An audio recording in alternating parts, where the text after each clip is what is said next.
Hello and welcome inside the Her Hoop Stats podcast special edition today. Calvin Wetzel hanging out with Jacob Mox. We're going to be breaking down the mid-major awards. Obviously, the Becky Hammon Mid-Major Player of the Year award that we've had for a few years, and for the first time this year, the inaugural Kathy Delaney-Smith Mid-Major Coach of the Year award.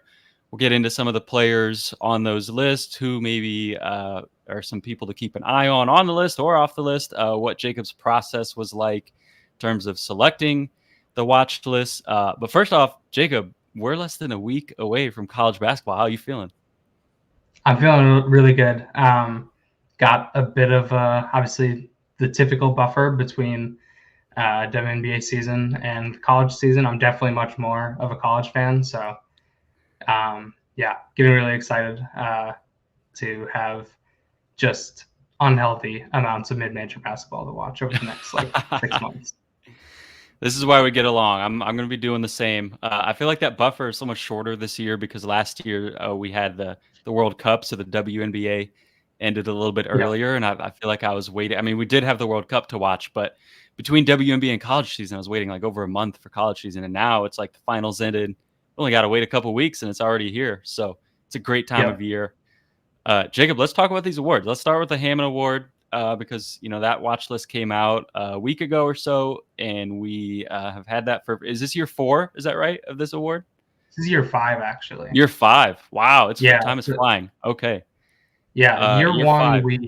Year one was a bit of a whim, and it happened in it happened in late November if I remember correctly. And started as just a normal article, and then we decided to really do it big by the time we had the mid-season in January. So Yeah, and it's become a big deal now. So you obviously year 5, you've probably started to refine your process a little bit for whittling down the list. I know you start with quite a few players, get it down to 25 this time of year, and then eventually down to 15, 10. I forget what those exact numbers are. Watch list gets shorter and yeah, shorter, and then you pick a winner at the end. So, what can you just kind of talk us through? Like, what is your process like from the start when you very first, in the fall, start looking at names?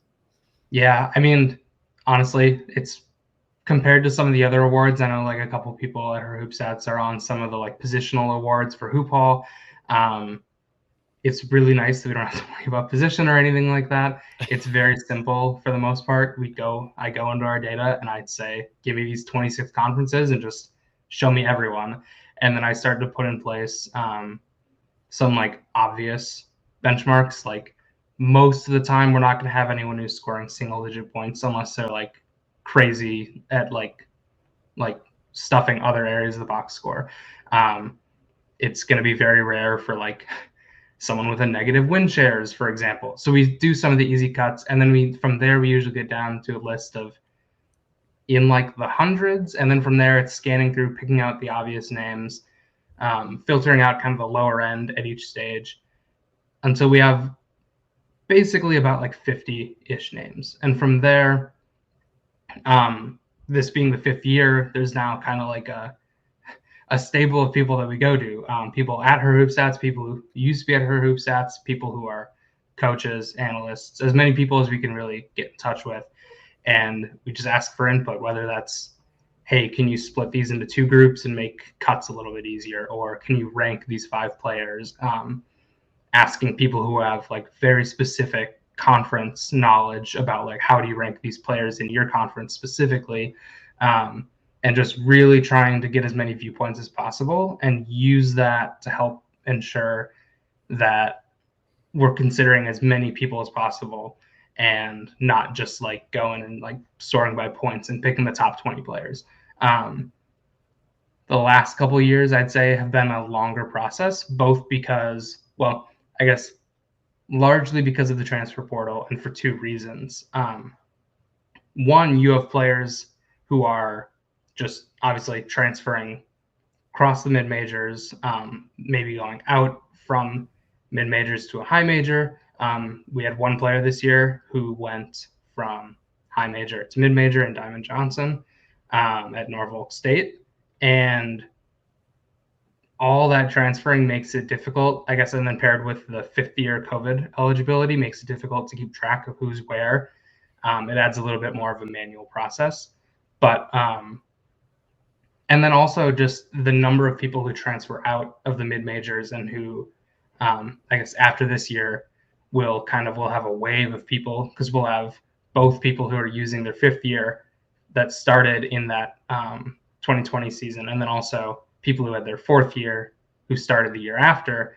We're gonna have a wave of departures, and what that also does is it opens up just everything, because you have all these people who all of the prior season you're keeping really close tabs on. They're making those semifinalist, finalist lists, and then they're just gone in bulk.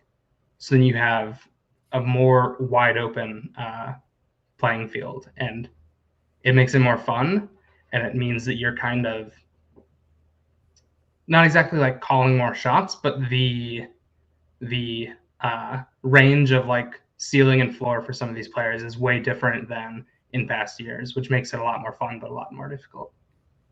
Well, and you mentioned the transfer portal, which is I think interesting because something I wanted to ask you about, like how much do you look at? And I know like you talked about all the people that you sort of asked their opinion. I know I always can expect some texts from you around this time of year to here's Yeah, 5 players, got to pick 2 of them or whatever. I always have fun with that, but when it comes to the transfer portal, one thing that's so interesting in college sports specifically compared to pro sports is the vast gap between schedules when you look at yeah, the hardest schedule and the easiest schedule. And so if you're looking at a player's performance, whether it's statistically or otherwise, it's going to be different if they did that against the ACC, for example, Diamond Johnson, who you brought up, yeah. versus if they did that against the MEAC or something like that. So is that something that you sort of look at? Do you, when you're looking at their numbers and different performance and accolades and things like that,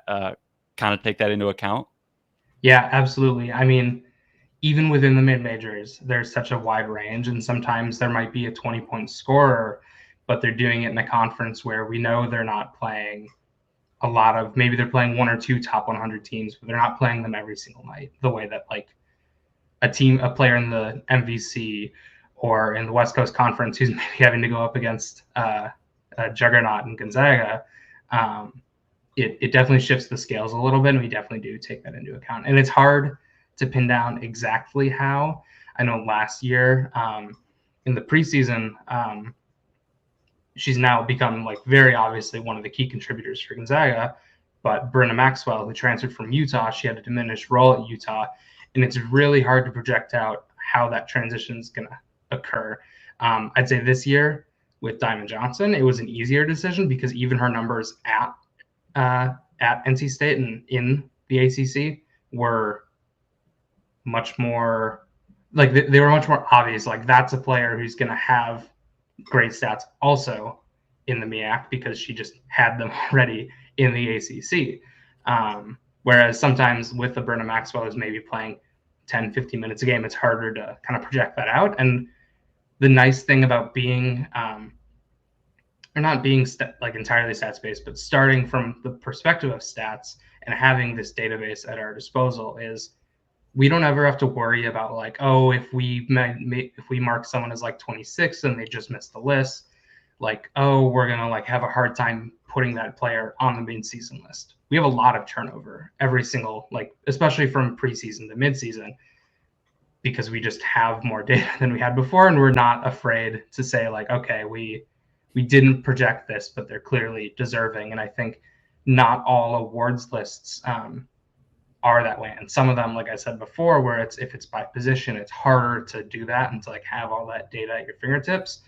But yeah, we try to avoid just making it be like, okay, these 15 players in the midseason are going to be entirely from the 25 who made the preseason list. So Yeah, I know you and I both have a vote on one of those positional awards, yeah, and it was really tough. I know we were texting about who is this player, a shooting guard or small forward, or yeah, like today's basketball, you just kind of have wings, So it's yeah, we're not messing with that. Just straight up best mid-major player. I like that yeah, you brought up the fact that we're going as we go throughout the watch list, you can play your way on, or we'll get to the coach of the year award too. You can coach your way onto that one as well. You Yeah. don't have to be on the watch list, which again is not the case for some awards.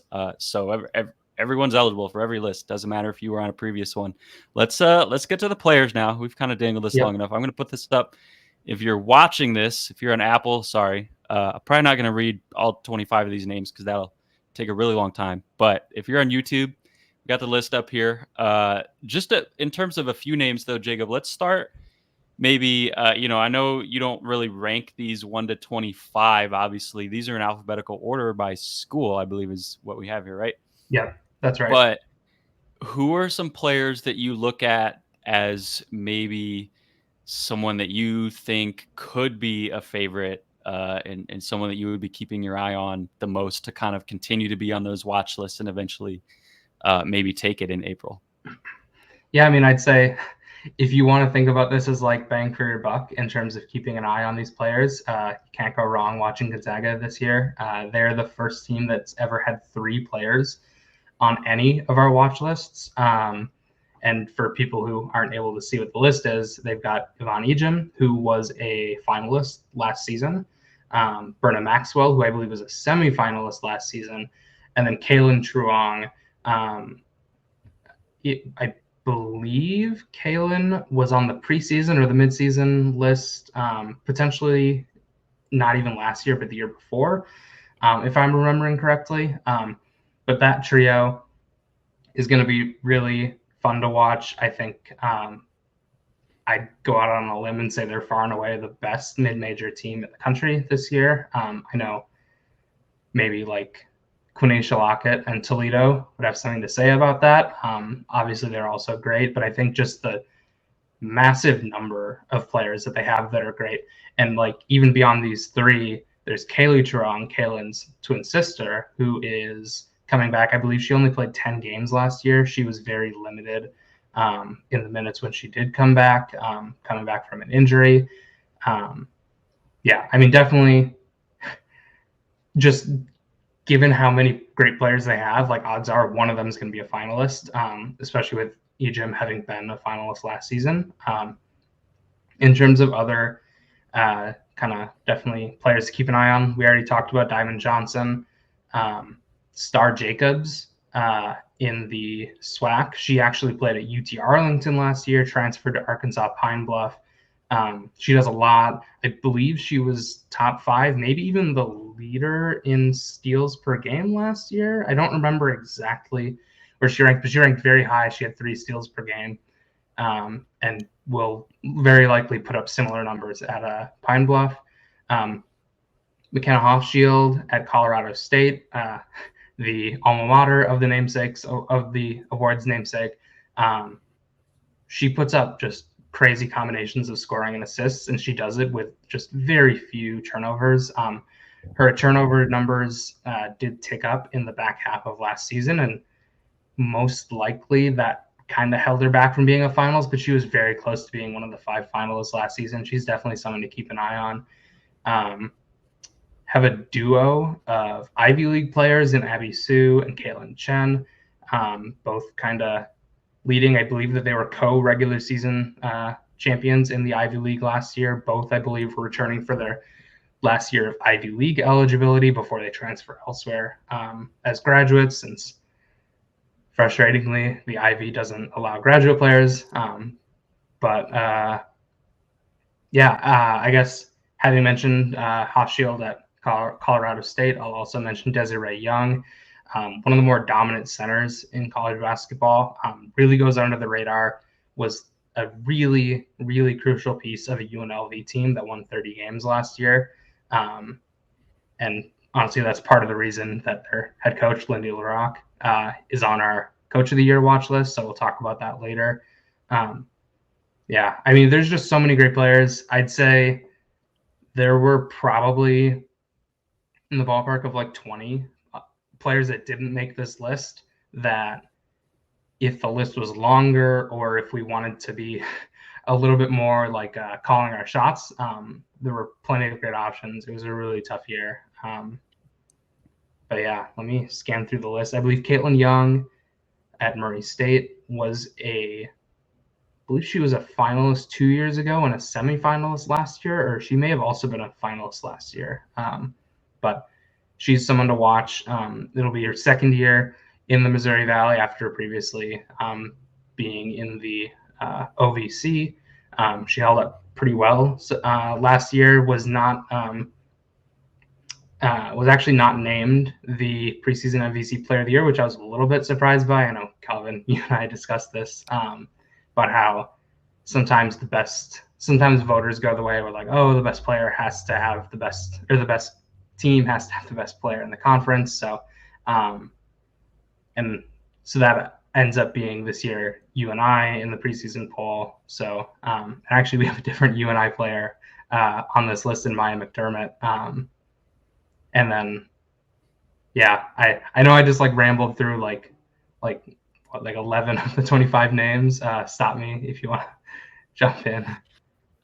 No, that's great. That's great. There's a reason we start with a watch list of 25 because there's so many good players that we need to talk about. By the way, while you were talking, I pulled it up here. Star Jacobs did have 3 steals a game. She didn't lead the country, but the player who did lead the country is also on this list, actually. 3.7.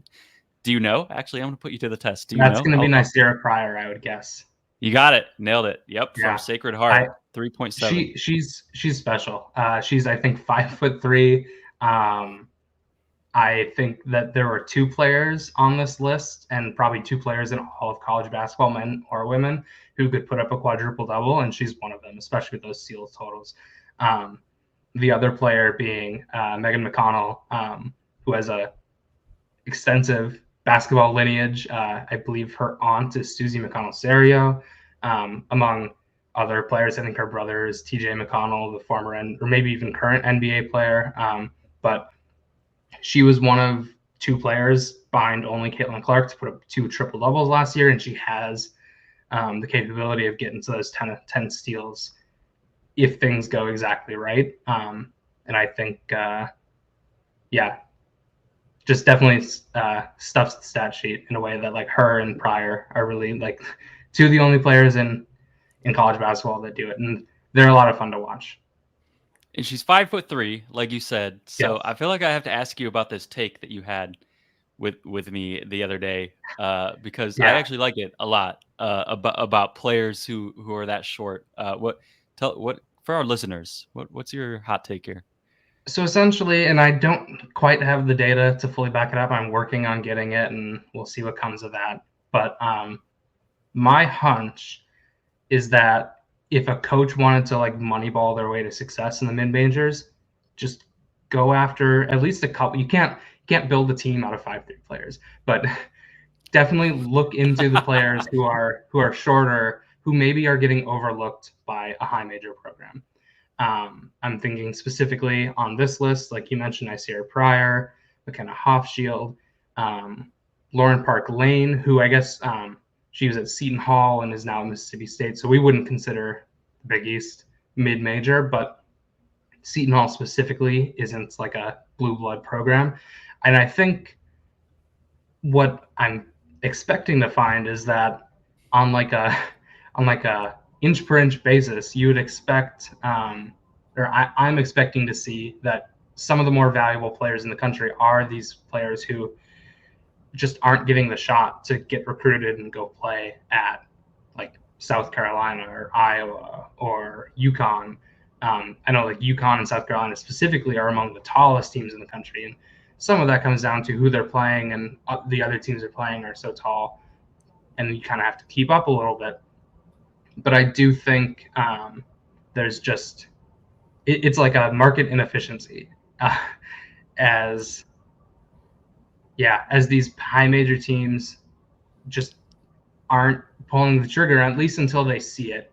We've seen like a mainstay for like the first 3 years of this award was Daisha Fair at Buffalo, and then Syracuse gives her a shot, and she's performed pretty well. Not like all-American level, but she's performed pretty well at Syracuse given that opportunity. And I think that a coach that keeps that in mind and knows that maybe they're going to be overlooked and there is that market inefficiency could kind of have like a shortcut to success. I guess even going back not further, but similar time frame to Deja Fares, you have TK Morehouse at Florida Gulf Coast really running the offense in conjunction with Kirsten Bell, who won this award twice, but I think TK Morehouse goes a little bit underappreciated for how much impact she had. And I think she was 5'2", 5'3" as well. She's one of the more efficient, weirdly, one of the more efficient rebounders, like on like a per height basis. It's been a while since I looked up that stat. That was probably 2 or 3 years ago. But yeah, I just think it's a big opportunity for coaches who want to like jumpstart their teams potentially. Well, I love that you brought up TK Morehouse because I was going to bring her up if you didn't. I think this, and I've talked to a couple different coaches about this kind of concept, and I think you can even extend this to beyond mid-major. If you're D2, D3, NAIA, Yeah. JUCO, any sort of level like that, because TK Morehouse started out at Western Nebraska Community College as a JUCO Yep. player because she was 5'2" or 5'3", and D1 teams weren't giving her a shot.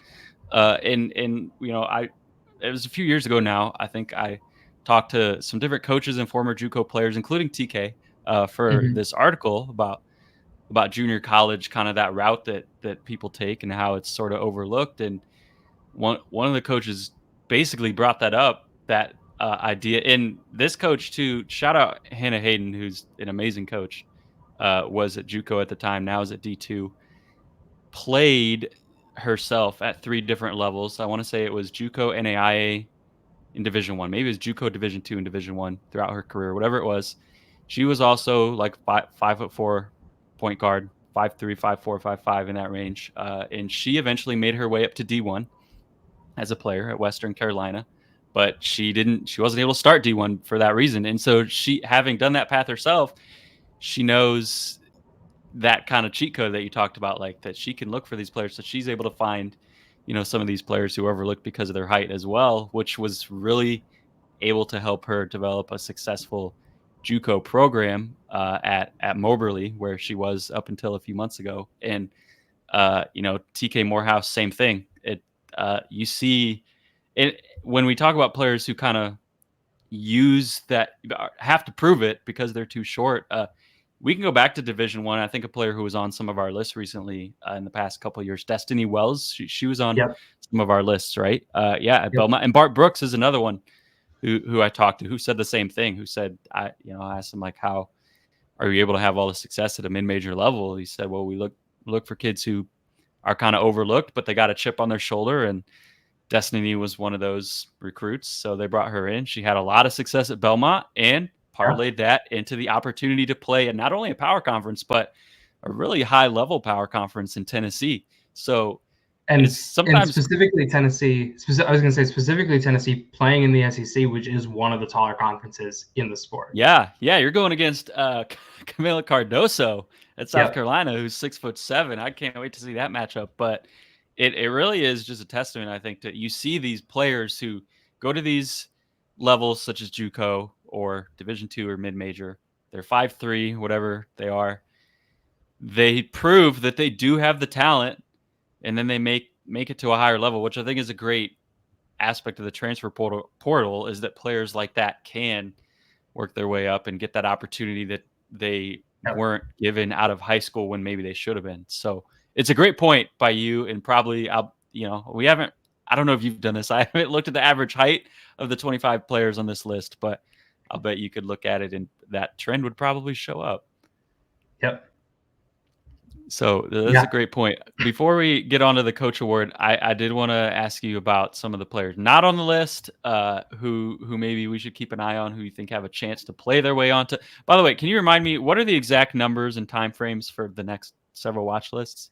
Yeah, so we do the 15-player midseason list that will come in early January typically. Then we have 10 players or semifinalists that comes in early February. Early March, we do 5 finalists, and then around the Final Four, typically it's been in the day between the semis and the finals, I believe, or no, the day before the semis begin. Typically is when we'll announce the winner. So. Okay, so we have 3 more lists coming, and then the winner. Yep. Who are some players that maybe aren't on this list that you think have a shot to sort of play their way onto one of those lists? Yeah, I mean, I think one of the more obvious ones, especially in conversations that you and I had, is Grace Buffelli at UNI, where we went the other way with Maya McDermott, but Grace is a great player. It's honestly splitting hairs between the two of them. And it really goes to show just how deep UNI is and how much of like a well-rounded team that is, that they have two players who are in such close consideration. Whereas maybe some of the other teams, they have one star and just not the depth behind them. Trying to think, I'm jogging my memory. I think I'm blanking. Aaliyah Parker and Angela Parker, we gave a lot of consideration to at Niagara. Their head coach, spoiler alert going forward, their head coach, Jada Pierce, is on our Kathy Delaney-Smith watch list. Definitely put together a great team there. Both of them we give a lot of consideration to.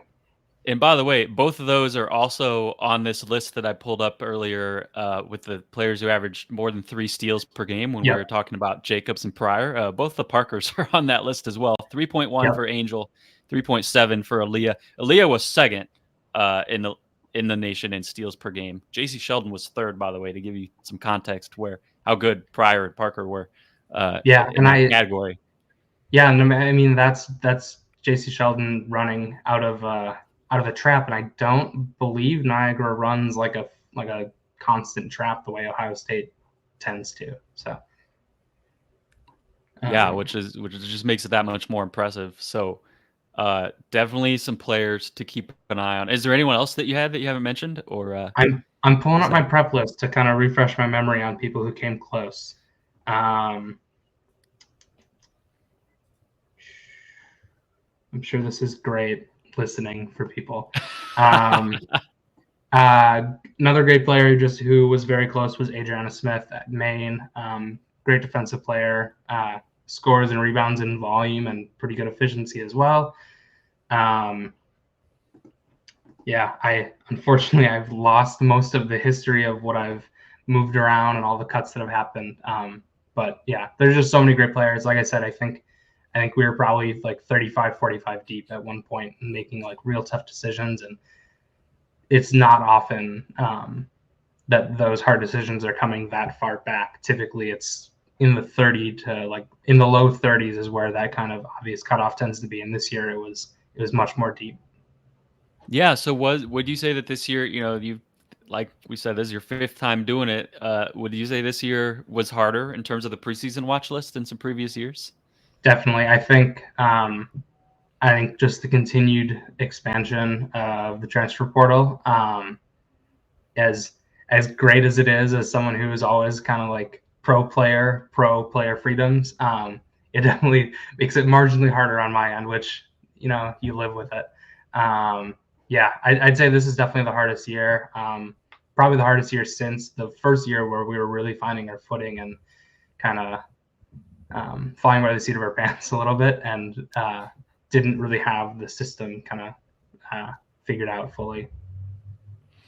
Well, before we get on to the Coach Award, one more question that I got to ask you about the Hammon Award is are there any teams or games that we should keep an eye on? One that before I even let you answer, one that comes to mind for me, you talked about Colorado State and UNLV. Another player on our list, I'll put the list back up here, is from that conference. I don't think we mentioned the very bottom there, Allison Fertig. And when you talk about McKenna Hofschild and Desiree Young, excellent players out of that conference. In theory, they're never going to be guarding each other. If it is, whoever's on defense getting toasted, because that's a switch and that's bad. Yeah.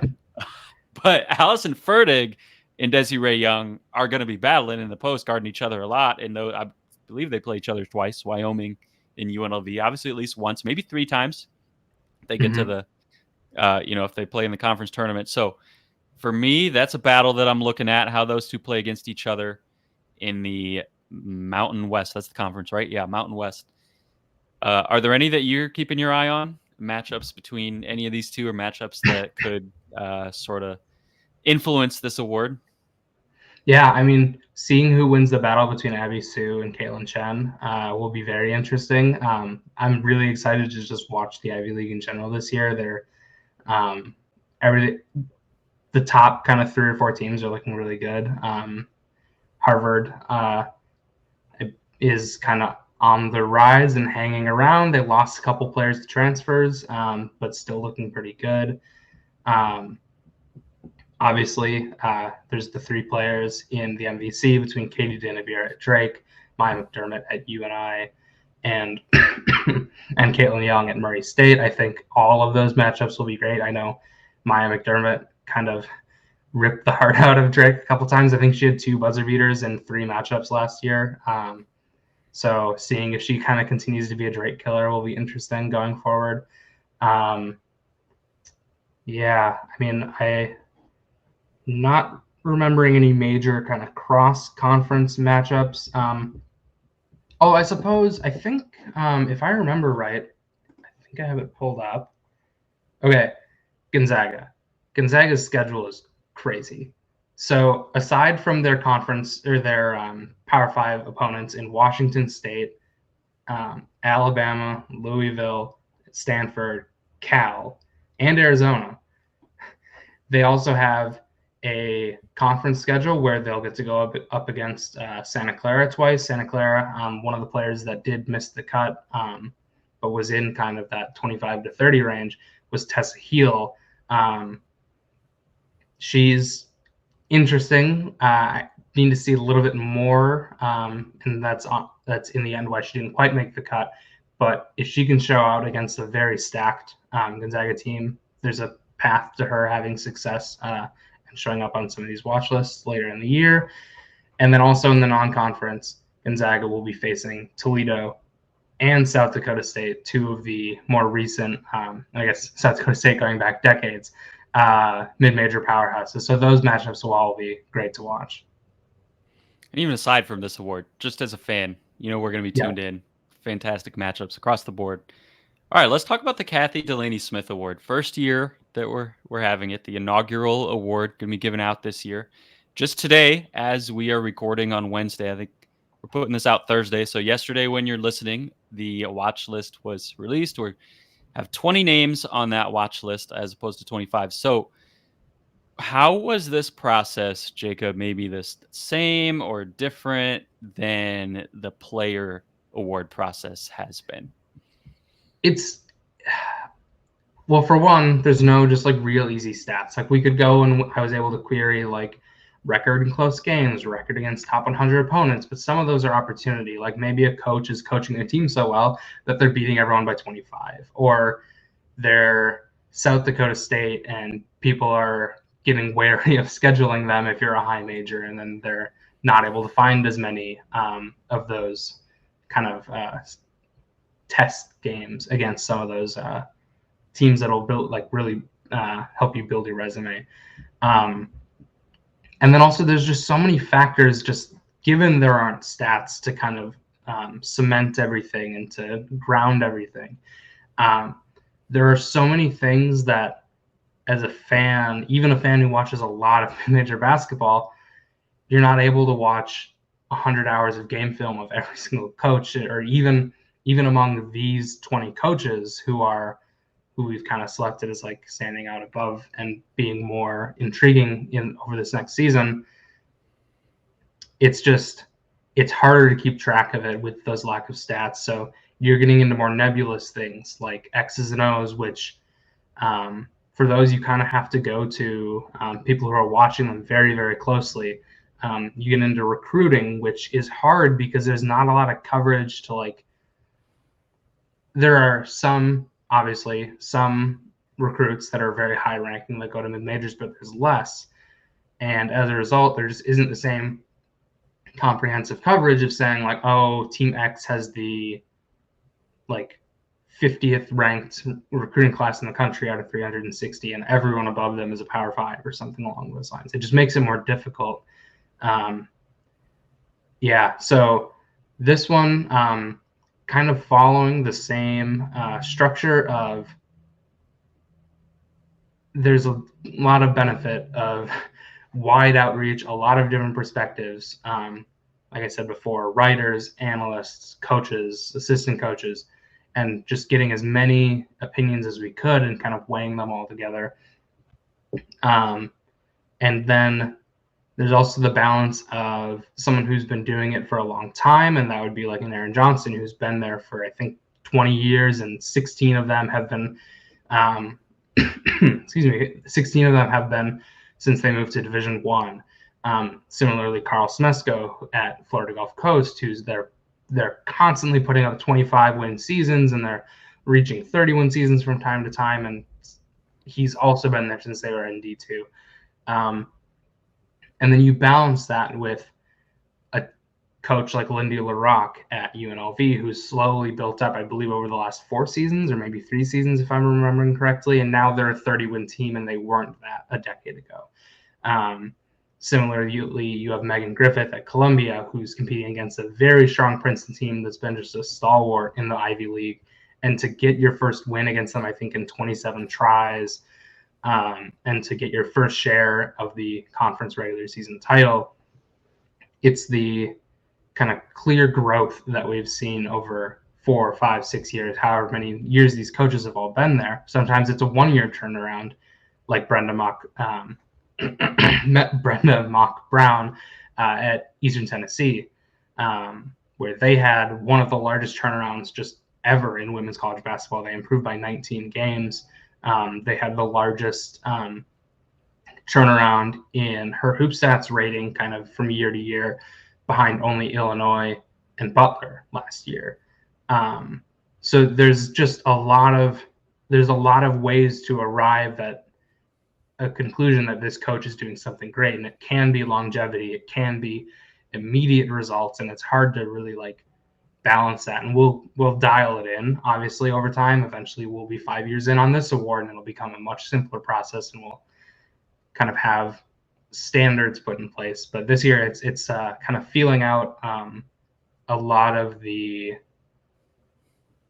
I guess they're not like conflicting perspectives, but parallel perspectives of what is a successful coach.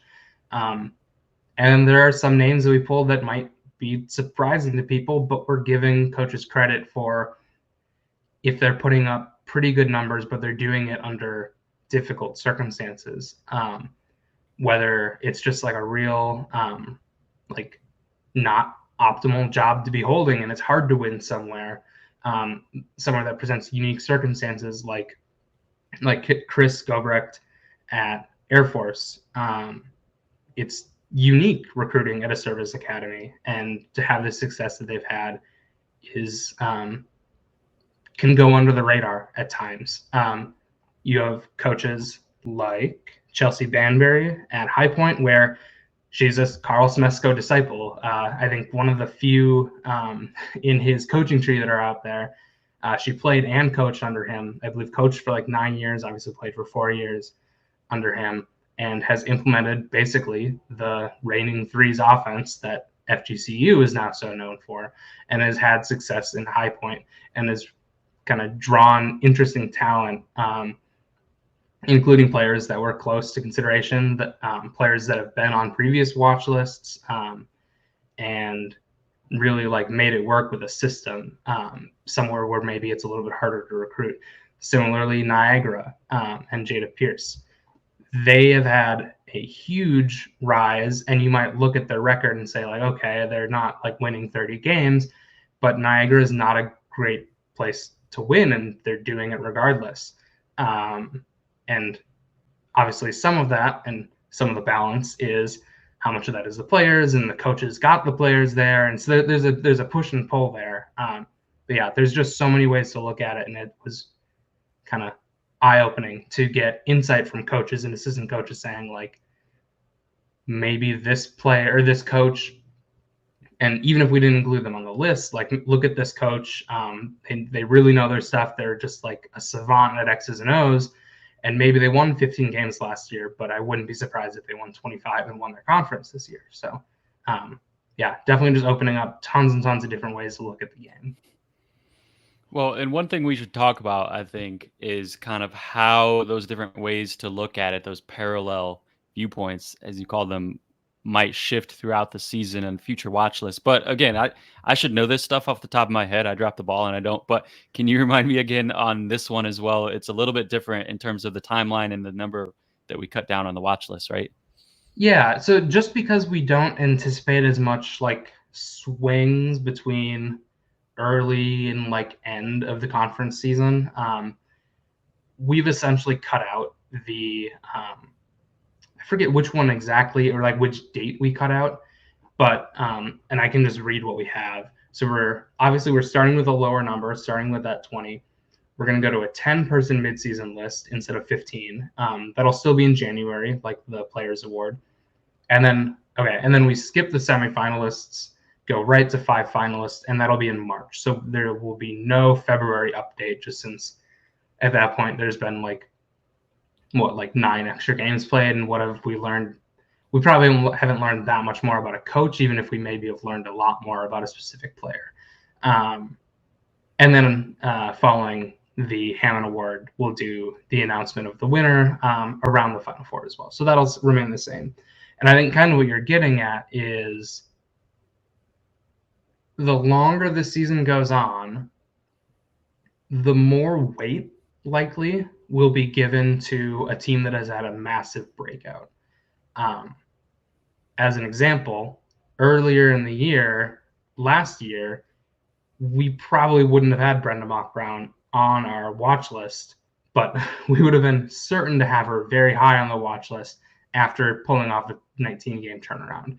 So as the season goes on, and this isn't to say that we're going to be less impressed by these coaches that win 25 games every year, but the weight of that is gonna go down slightly, not a ton, but it changes the consideration from they're always good and maybe they could win 25 games, but recently they've been winning 27, so why did they slip?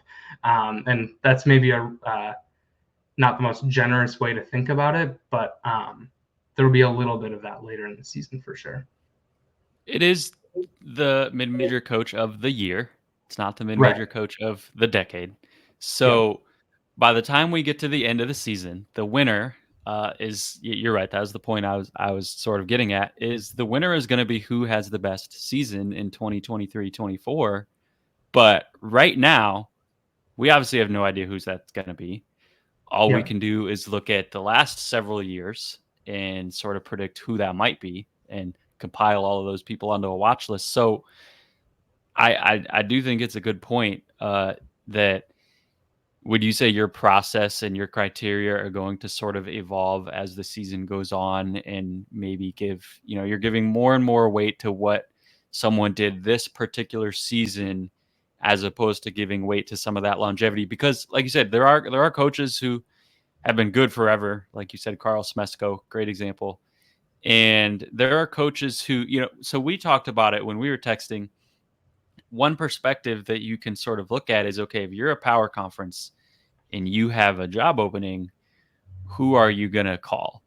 And you're not calling the coach who is in their first year as a head coach, no matter how good they were. Right.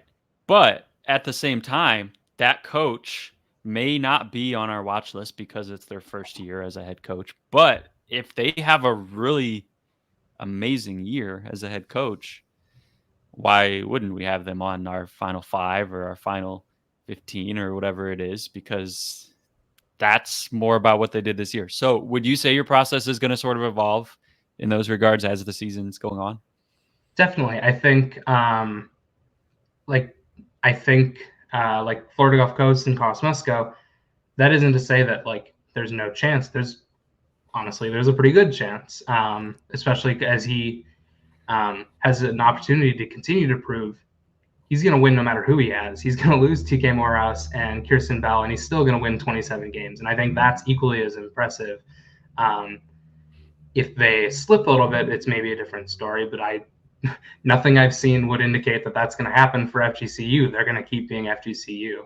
That system is basically unbeatable. But talk about Moneyball, by the way. Carl Smesko is someone moneyballing his way to success. Yeah, exactly.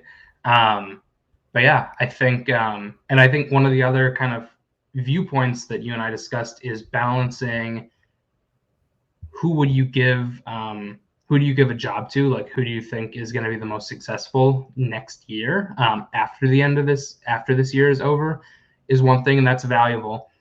But I think the other thing is, who would you buy stock in? And I know you and I discussed this, and it's like, if you see a coach has started a turnaround and you're like, okay, a couple more years here, they're going to have all their players in the system. They're going to fully implement their system. The team's going to gel. They're going to be a 27-win team or something like that. And I think that is going to be we have some of that obviously in the preseason watch list, but I think that estimation is going to grow a little bit more as we see just more proof of what every coach is capable of. Yeah, well, all right. It's time to get to the list then. Let's do it. Here is the list again. If you're not on YouTube, go watch YouTube or go look up the article or the social media post or wherever. This list is out there. You can find it. We got 20 coaches on the list. We already mentioned some names, obviously, but is there anyone, either someone who we've already talked about or not, who you look at as sort of, I guess, I don't want to say front runner, because again, like we said, even more so than the players, I think the It's just so criteria unpredictable. are ever shifting and ever evolving. But who are some names that stand out to you here that you feel like we should be keeping an eye on? Yeah, I think one of the ones that stands out, or I guess really two that stand out, are those two Ivy League coaches, and they have had they had similar success last year, but they're in very different spots. Where, and just for people who aren't seeing the list, that's Carla Berube at Princeton and Megan Griffith at Columbia. Where Princeton, Carla Berube came in and replaced Courtney Banghart, who I believe had like an 800 winning percentage. I have the exact number. Let me grab it. I think it was closer to like a 70% winning percentage. And what Carla has done is she's come in, and all of a sudden they're even better than when they had Courtney Banghart, who was a great coach in her own right. But Carla has stepped up, had one of the most successful seasons in just mid-major team period in 2019-20. Unfortunately, obviously, there was no NCAA tournament that year with COVID, but they went 26-1, and I am forgetting, I can actually pull up right now, but their one loss the entire year came to Iowa by 2 points on the road. Like, that's a crazy good season. And even since then, just continuing to win, continuing to be a force in a really rising quality in the Ivy League. And then that's, again, like I said, contrasted to Megan Griffith, who Columbia wasn't that team. Columbia wasn't this dominant, scary powerhouse. And she's really elevated and lifted them to that level with her recruiting and with her coaching. I think another coach who we kind of talked about in an adjacent way is Tanya Warren at UNI, where Northern Iowa was playing second or third fiddle behind Missouri State and Drake for decades. They were having really great seasons, but they're being overshadowed by teams that were making the tournament, making runs in the case of Missouri State. And now, didn't you say it was the first time ever, maybe the first time in a couple of decades, they were picked as the preseason favorite to win the MVC? First time ever. For context of what Jacob's talking about, this is a team that has been picked in the top 5 of this conference for the last decade and a half. Never been picked first. Not just in that decade and a half, never in program history been picked first, which I was shocked to find out when that first dropped. Yeah, me too. They're always good. They've won the league. They've won the league, but they've never been picked first in the preseason. They've been first at the end of the season, how many times, but it's deservedly so. Tanya Warren, a fantastic coach. And somewhat, obviously, we both live in Missouri Valley territory, so someone that we're familiar with, but that's another great name. I'm glad you brought her up. Yeah. And one of the things that is really a plus for her, obviously, is the consistency and just waiting for the moment and pushing and pushing and pushing in a very tough conference. But building a balanced roster, as we talked about before, where we didn't even have the Missouri Valley preseason conference player of the year on our watch list because we thought that their other best player, Maya McDermott, was very good as well. And having two players at that level that no other team in the Valley had that consideration of two players who were that close. There were teams in the Valley that had two players maybe in the top 50, the top 40, but none were nearly as close as Northern Iowa was. Similarly, you have Lisa Fortier at Gonzaga, just really building just a dominant team, especially a team that will get to thrive now that Portland's kind of core players that made plenty of watch lists in past seasons have graduated or decided not to use their last year of eligibility. And it's really wide open now for Gonzaga to just run the table in the West Coast Conference. We talked previously about Bart Brooks at Belmont. Had a successful first year in the Valley last year. Made a run to the conference tournament finals before he knocked off. Been a mainstay in mid-major, has led teams to runs in the NCAA tournament in recent memory. Yeah, definitely someone to keep an eye on. I've mentioned Jada Pierce a couple times, putting together a balanced roster, similar to UNI, being named the preseason favorite to win the conference for the first time in program history. Tammy Reese at Rhode Island has done a great job of building a program there. They were similarly not a great place or not an easy place to win in the past. They went a long time, like a decade straight, winning. I guess they had a bit of a burst in like 2014, 15, and 15, 16. But outside of that, they weren't even winning like double-digit games each season. And all of a sudden, they're winning 26 and they're finishing highly in the A10, which has kind of broken out as a really strong conference with like teams like UMass in past years. Tamikia Reed at Jackson State had that very near upset of LSU. It's always going to haunt me. It's always going to haunt me. Yeah. She's built a great program there. Really impressive stuff. I feel like at this point there's 20 coaches and I'm just naming everyone. Trisha Kohlop at Toledo has built obviously a very strong Toledo team led by Quenisha Lockett, who was on our Player of the Year watch list. I've mentioned Lindy LaRock a couple times, winning 30 games for the first time in program history. And then I will open the floor for you to talk about Kristen Gillespie at Illinois State. Yeah, I mean, I can for you.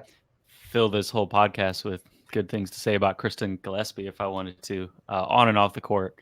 Just obviously, the record speaks for itself in terms of coaching, and it's one of those things where when you watch the program, like you said, some people who follow programs more closely see some of that stuff that you wouldn't otherwise see. It's just like the X's and O's type of stuff that she absolutely excels at, and the player development.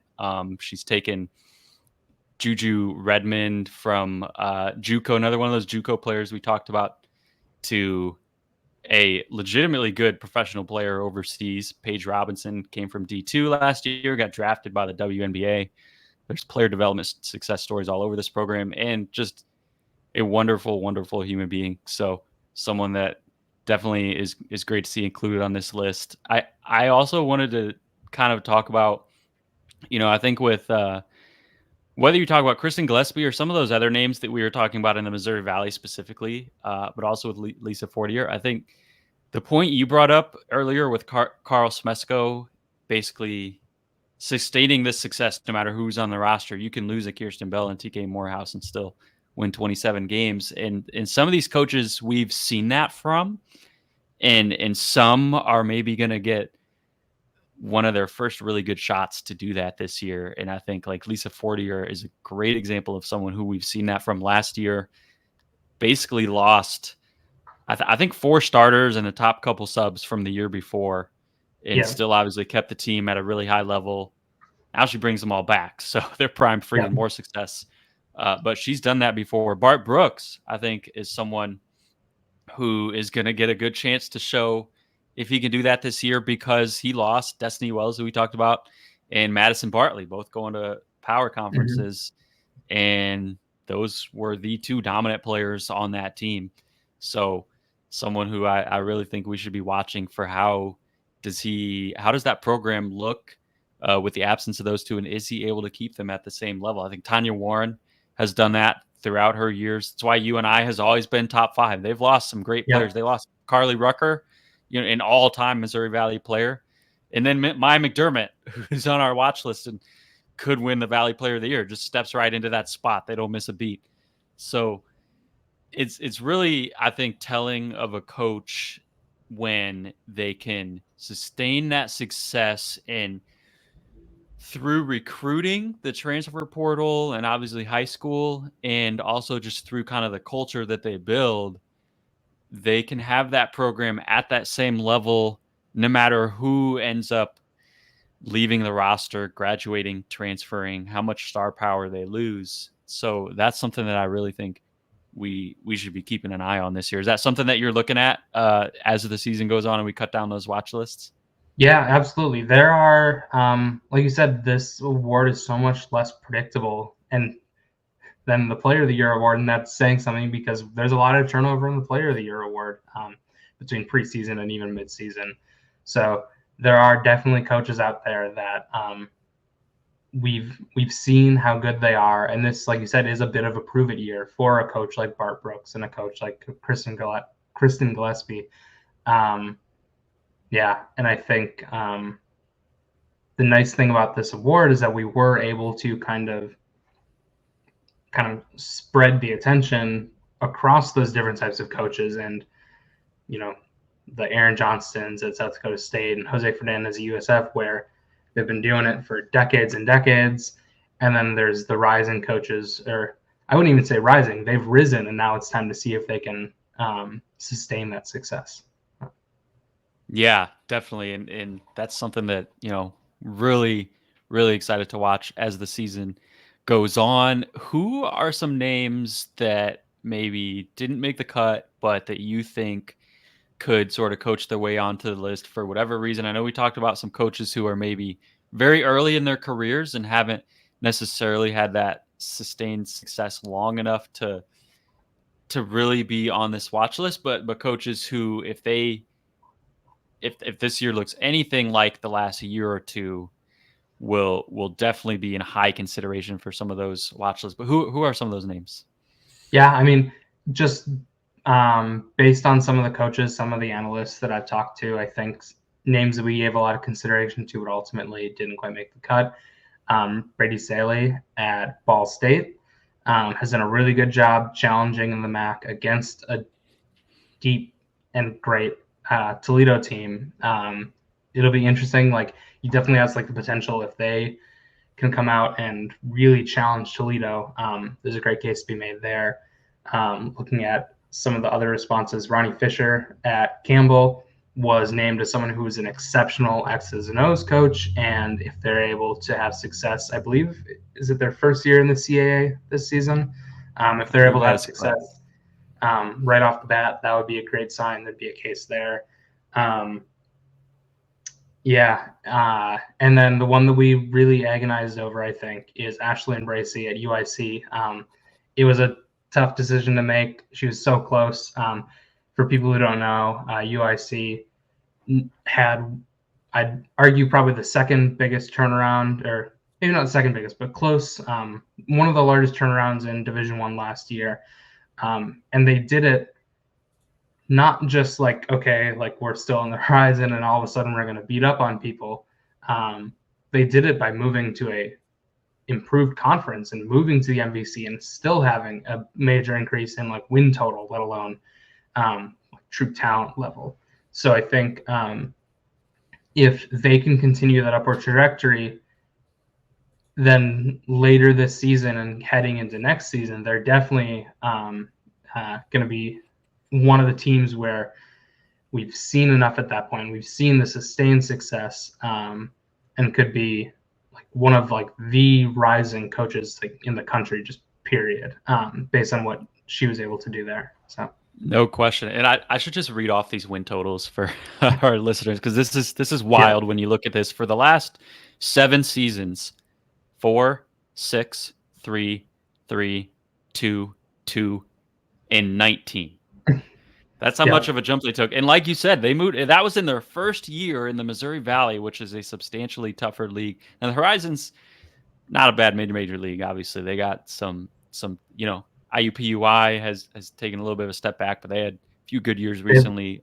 Cleveland State and Green Bay Cleveland State, exactly. So there's some tough. This is not a knock on the Horizon. There's certainly quite a few leagues that the Horizon, I would say, is a step up from. But I'm biased. We're probably both biased. I think the Missouri Valley is even the next level, and arguably the best, or maybe second best. You could talk about the Ivy League, one of the best mid majors in the country. I know a couple years ago, I think when the Ivy League didn't play that season due to COVID, I think the Missouri Valley had the highest conference net that season, and I think the next season Ivy had it among mid majors, and Missouri Valley was second. So you're talking about stepping up to a really tough mid major league, finished above 500, 19-17, finished in the top half of the league, and won a conference tournament game. That's remarkable to do that in year one, and year one with the program, year one in a new conference, year one for her as a head coach. So definitely someone that I'm glad you brought up that we should be keeping an eye on in how UIC does. They're picked 6th again, so picked to finish in the top half again this year. Honestly, would not shock me if they even finish 4th or 5th. That's a really, really tough team. And if so, who knows? Maybe you'll see Ashley Bracey's name on future watch lists. Someone who, by the way, just a thought that came to mind is that you and I both bet on some of these games. I know a lot of people don't. That's fine. I think one way though that you can sort of tell how good of a coach, how good they are in their first year with a program.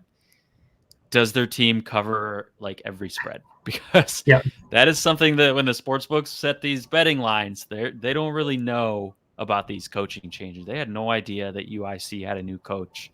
So when UIC goes the first like 2 months of last season covering 90% of their spreads, that's how you know. That's how you know. Yeah, and that is one of the larger, not specifically from the betting lens, but the idea of exceeding expectations, especially when there isn't like a huge change in roster construction. Exceeding expectations is definitely like it's up there in terms of what we're looking at for, especially as the season goes on, for signs that a coach is like definitively adding value to their team as opposed to pulling Joe Schmo off the street and having them coach that same roster. So no question. And Ashley Bracey has certainly done that. She brought in a couple good transfers in her first year, but inherited most of the roster from the year before and really turned them around. She's someone, I think, from a personal standpoint, you just talk to her, I think you can tell. You don't even have to watch her teams play to know that she's a good coach. Some coaches, you just get that sense. You just talk to them and they say all the right things, and you can tell it's not just coach speak. It's they have it. They got that dog in them. You know what I'm saying? Ashley Bracey has that dog in her. That's what I'm trying to say. Jacob, did you have any other last thoughts about either of these two awards? I mean, nothing really about the awards. I will say it is getting a little bit ridiculous, the Gonzaga disrespect, like just generally speaking. In my mind, they're like incredibly obviously should be a ranked team, and like Kansas State, no disrespect to Kansas State, and like Ioka Lee is a big question mark, and if she's the way she was, maybe, but like it's getting absurd. Like Gonzaga is not even like showing up in a lot of like also considered in like ESPN and CBS and stuff like that, and I know I shouldn't care, but like as someone who has I think been you should. preaching like respecting the mid majors for so long, like they are one of the most obvious. Like this is an incredible team. Period. Like you can remove mid major from that qualifier. They're just an incredible team. Period.